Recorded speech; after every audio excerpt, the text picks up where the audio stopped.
जय श्री कृष्णा दोस्तों, आप सभी का हमारे चैनल पर स्वागत है। जैसे कि आप सभी को पता है कि आज से नवरात्रा स्टार्ट हो गए हैं। आज नवरात्रा का पहला दिन है, तो हम आज गीता के प्रथम अध्याय का महत्व लेकर आए हैं। गीता के प्रथम अध्याय के महत्व और लाभ।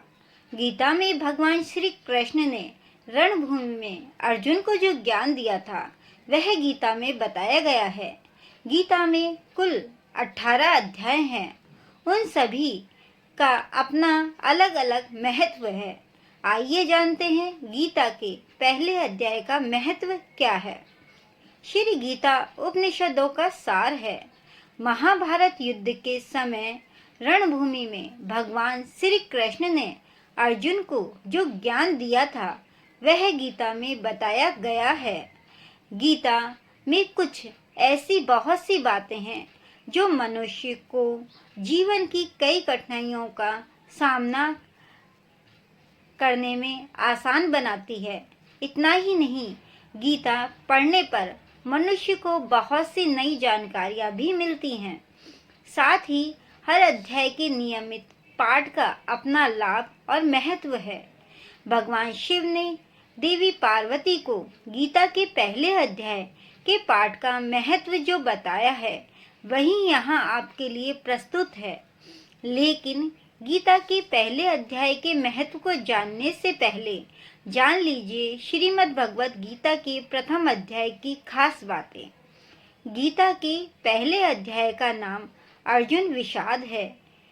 इस अध्याय में कुरुक्षेत्र के मैदान में उपस्थित बंधुओं और संबंधियों को सामने देखकर अर्जुन के मन में उठे विषाद और मन स्थिति का वर्णन किया गया है, जिसे संजय धृतराष्ट्र को बताते हैं। गीता के प्रथम अध्याय का महत्व। इसको जानने से पहले दोस्तों हमारे चैनल को लाइक, शेयर एंड सब्सक्राइब अवश्य कर दें। एक समय पार्वती जी ने पूछा, महादेव जी, इस ज्ञान के बल पर संसार के सब लोग आपको शिव कहकर पूजते हैं। मृगछाला ओढ़े और अपने सभी अंगों में शमशान की विभूति लगाए, गले में सर्प और नरमुंडों की माला पहने हुए हो, इनमें तो कोई भी पवित्र नहीं। फिर आप किस ज्ञान से पवित्र माने जाते हैं? तब महादेव ने उत्तर दिया कि हे विप्र, सुनो, मैं गीता ज्ञान को अपने हृदय में धारण करने से पवित्र माना जाता हूँ। इस ज्ञान से मुझे बाहर के कर्म नहीं व्यापते। तब पार्वती जी ने कहा कि हे भगवान, जिस गीता ज्ञान की आप बात ऐसी स्तुति करते हैं उसके श्रवण करने से कोई कृतार्थ भी हुआ है? महादेव ने उत्तर देते हुए कहा, इस ज्ञान को सुनकर बहुत से जीव कृतार्थ हुए हैं और आगे भी होंगे। मैं तुम्हें एक पुरातन कथा कहता हूँ, तुम सुनो। जय श्री कृष्ण दोस्तों, एक समय पाताल लोक में शेषनाग की सैया पर श्री नारायण जी नैन मूंद कर आनंद में मग्न थे। उस वक्त भगवान के चरण दबाते हुए लक्ष्मी जी ने पूछा, हे प्रभु, निंद्रा और आलस्य तो उन पुरुषों को व्यापता है जो जीव तामसी होते हैं। फिर आप तो तीनों गुणों से अतीत हो। आप तो वासुदेव हो। आप जो नेत्र मूंद रहे हो, इससे मुझके बड़ा आश्चर्य है। नारायण जी ने उत्तर देते हुए कहा, हे लक्ष्मी, मुझको निंद्रा आलस्य नहीं व्यापता। एक शब्द रूप जो भगवत गीता है उसमें जो ज्ञान है उसके आकार रूप हैं। यह गीता शब्द रूप अवतार है। इस गीता में यह अंग है। 5 अध्याय मेरे मुख हैं, 10 अध्याय मेरी भुजा, 16वां अध्याय मेरा हृदय और मन और मेरा उदर है, 17वां अध्याय मेरी जंघा है, 18वां अध्याय मेरे चरण हैं। गीता श्लोक ही मेरी नाड़ियां हैं और जो लोग गीता के अक्षर हैं वो मेरा रोम है। ऐसा शब्द रूपी जो गीता ज्ञान है उसी के अर्थ में हृदय में विचार करता हूँ और बहुत आनंद प्राप्त होता हूँ।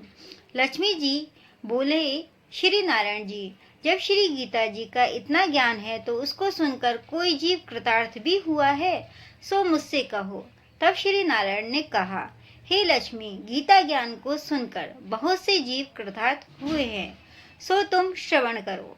एक व्यक्ति था जो चांडाल के कर्म करता था और तेल नमक का व्यापार करता था।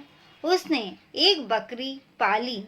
एक दिन वह बकरी चराने के लिए वन में गया और वृक्ष से पत्ते तोड़ने लगा। वहां उसे एक सांप ने डस लिया, जिससे वह तुरंत मर गया। मरने के बाद उसने बहुत से नरक भोगे और फिर उसका जन्म बैल रूप में हुआ। उस बैल को एक भिक्षु ने मोल ले लिया। वह भिक्षुक उस पर चढ़कर सारे दिन मांगता फिरे। जो कुछ भिक्षा लांग कर लाता वह उसे अपने परिवार के साथ मिलकर खाता और जो वो बैल सारी रात द्वार पर खड़ा रहता। उसके खाने पीने का कोई भी ख्याल नहीं रखता था और सुबह होते ही बैल पर चढ़कर फिर मांगने निकल जाता।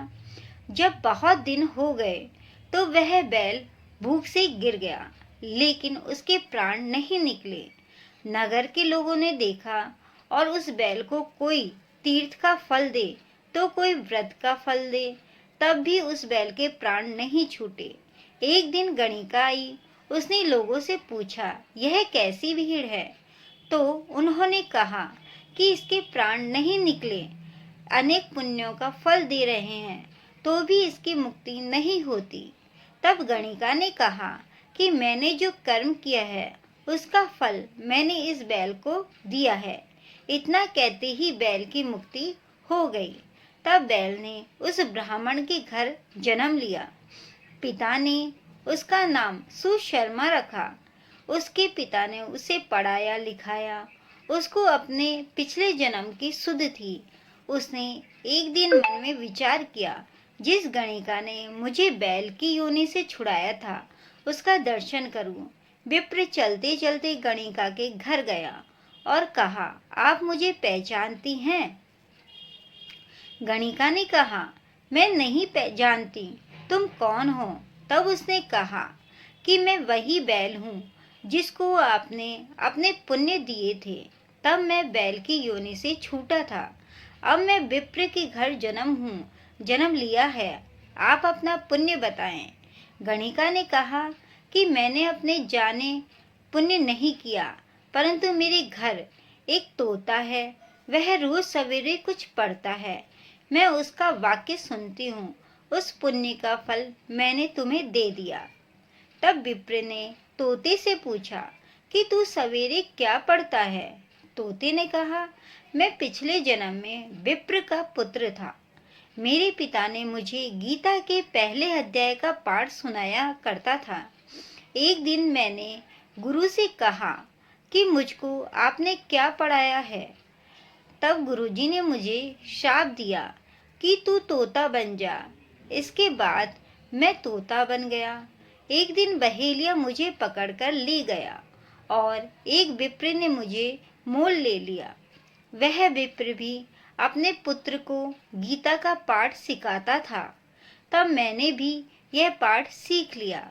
उसी दिन विप्र के घर में चोर घुस गए। उन्हें धन तो प्राप्त नहीं हुआ, लेकिन वह मेरा पिंजरा उठा ले आए। उनकी यह गणिका मित्र थी। वह मुझे उसके पास ले आए। सो मैं नित्य प्रातः गीता जी के पहले अध्याय का पाठ करता हूँ, जिसे यह गणिका सुनती है। पर इस गणिका को कुछ समझ नहीं आता। जो मैं पढ़ता हूँ वही इस गणिका ने मेरे निमित्त दिया था। वह श्री गीता जी के पहले अध्याय का फल था। तब विप्र ने कहा कि हे तोते, तू भी विप्र है।